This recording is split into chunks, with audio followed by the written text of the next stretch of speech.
Hi everybody, I would like to thank you for coming out and watching my presentation on the biomechanics of softball. Before we get started, I would like to talk about six main topics that coaches should really focus on when training a softball player. Softball is an anaerobic sport which requires high intensity training. The majority of this training should be done during preseason and off-season. Coaches should also have knowledge of the planes and axes of the body. This can help train to maximize for sport performance and reduce injury. Psychological systems, while focusing on to train an athlete in softball, would be strength, speed, and power. Shoulder and arm injuries are also the most common injuries in softball. In softball, size for height is not required like many other sports such as football, basketball, volleyball, and hockey. If you have a smaller player, hypertrophy training would be the best phase for strength training. This enables them to maximize strength gains and maximize power. And most intense training during periodization should be done during off-season, where in season you focus more on the technique and the skill for the sport. After today's lesson, you'll be able to detect poor biomechanics within softball players and why it occurs. Before we get into depth in the sport, I'm going to explain about the planes in the body, the planes and the axes of the body, and go over what action within softball that requires. You have, for the planes of the body, you have the sagittal plane, the frontal plane, and the transverse plane. And you can see here in the slide each representation of the body. Transverse cuts the body into top and bottom halves.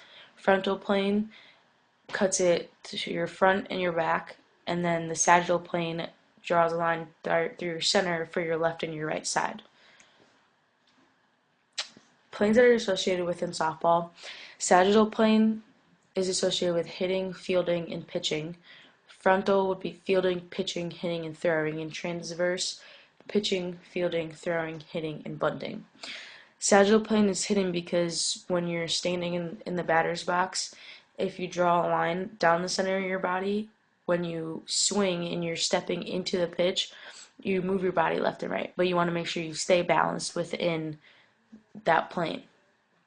Frontal for pitching, because you're moving forward through the pitch toward the catcher, and transverse for pitching also, because when you're pitching, you have to throw different types of pitches. As a rise ball, for example, you have to come up underneath the pitch and land down on your plant foot.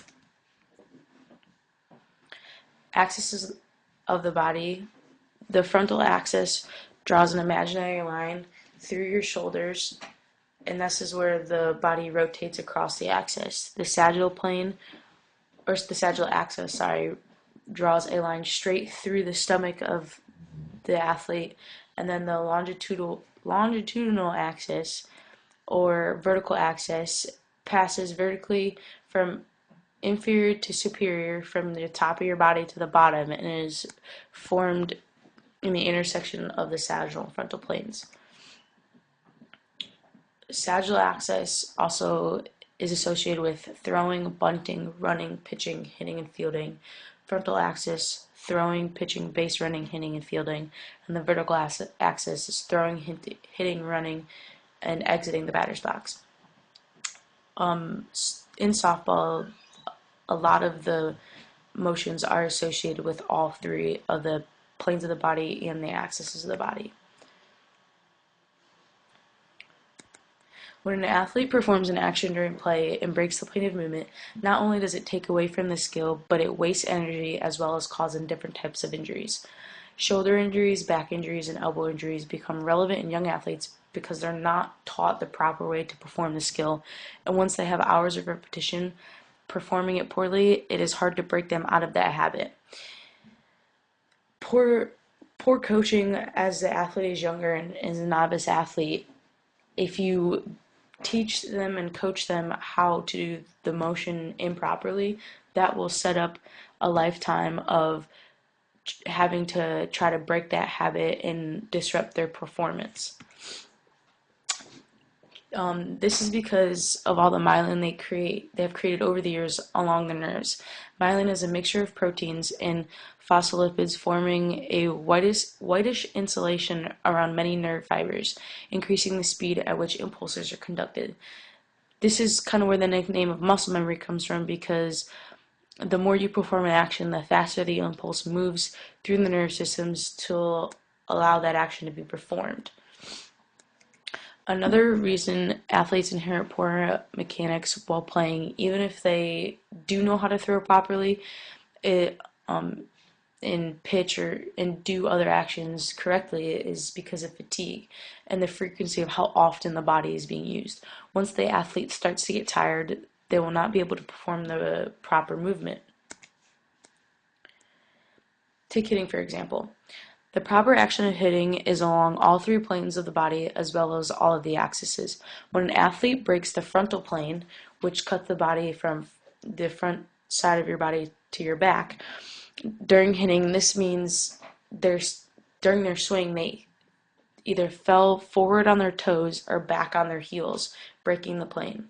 Whereas if they break the sagittal plane, cutting your body from left to right, following their swing, they are too far out on their front foot, such as the softball player down here in the bottom corner. You could see she's way too far out on her front foot. This is also a great example of wasted energy during a performance. Hitting takes a lot of explosive energy at contact, and if you waste that energy within your movement, it takes away from your power. If you see in the picture to the top where the baseball player, he's through the vertical axis of the body, he's very centered, and that's where he can create all of his power within his hips.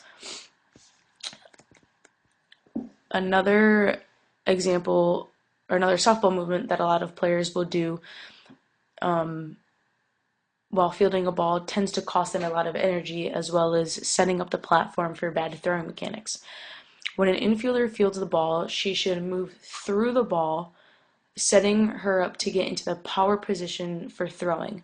A lot of times softball players will move around the ball, causing them to break the sagittal plane. When they break this plane, their back end moves away from their target, and they want to throw the ball sidearm instead of staying on the sagittal plane and frontal planes and coming over the top to protect their shoulder. Throwing, on the other hand, is a combination of wasted energy and improper joint forces when the plane is broken. If the athlete fields like this, it just sets up a chain reaction for the shoulder, because the human shoulder is a ball and socket joint made up of three bones: your upper arm, which is the humerus, shoulder blade is your scapula, and your collarbone. Strong connective tissue called the shoulder capsule are the ligament systems of the shoulder and keeps the head of the upper arm bone centered in the glenoid socket. The most common injuries for improper throwing techniques and repetitive use are slap tear, bicep tendonitis or tear, and a rotator cuff tear. Even if an athlete has proper throwing mechanics, repeated repetition and overuse of the arm can break down the tendons and ligaments, causing these injuries. But when an athlete does not have the proper throwing mechanics and breaks the plane of movements and continues that constant repetition of having bad mechanics, it will speed up and increase the chance of injury to the arm. Health Day News for Healthier Living released an article about a study done with softball shoulder injuries. It states that over the study period, 40 shoulder injuries occurred during high school softball players from 74 schools. The most common injuries were strains and tears, which accounted for 35%. 68.2% of the softball injuries happened during throwing. A key to making sure an athlete does not break this plane while throwing is making sure they're moving toward their target as well as watching their elbow. When throwing, an athlete's arm should be in the shape of an L or a proper 90-degree angle. As the athlete breaks this plane, their elbow will drop and their arm will straighten, causing them to throw sidearm and add extra stress on the elbow. As a result of this, too much force is being exerted on the elbow, which could cause an ulnar collateral ligament injury, which is the UCL, also known as Tommy John. Important key facts from our presentation today is that fatigue causes athletes to break the plane of movement, which can cause injuries. So you want to make sure that you give your athletes the allotted amount of time for resting. 68% of shoulder injuries happen during throwing. Proper motion is very important as the athlete is in their younger stages of learning how to throw, because this helps set the stage for their future. Breaking the plane of movement will cause inadequate performance due to wasted energy. And once an athlete builds a habit of poor mechanics, it's hard to break them of it because of the myelin, also known as muscle memory.